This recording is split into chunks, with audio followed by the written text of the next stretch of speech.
बिरासिटी मां ख़बर ईंदा हलूं त क़ौमी शाहरा बाईपास ते सवारी खणी वींदड़ चिंची रक्षा कल्टी थियण सबबि हादसे सबबि हिकु नौजवान मौके ते फौत थी वियो। औरत समेत 4 ॼणा ज़ख़्मी थी पिया। फौती नौजवान जो लाश ऐं ज़ख़्मियुनि खे खणाए बिरासिटी अस्पताल पहुचायो वियो।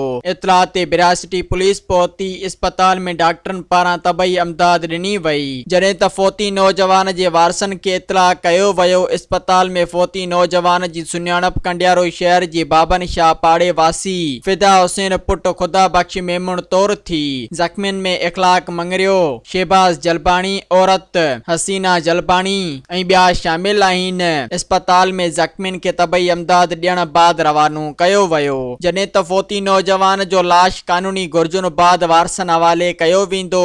उन मौके ते ज़ख़्मियुनि ॿुधायो त हू नौशरो फिरोज़ मां रिक्शा में सवार थी कंडियारो वञी रहिया हुआ त बिरासिटी बाईपास भरिसां रिक्शा कल्टी थियण सबबि हादसो पेश आयो।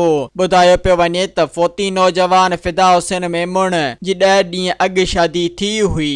सब्सक्राइब कयो अवामी न्यूज़ HD खे ऐं ताज़ा तरीन ख़बरुनि लाइ ॾिसंदा रहो अवामी न्यूज़ HD।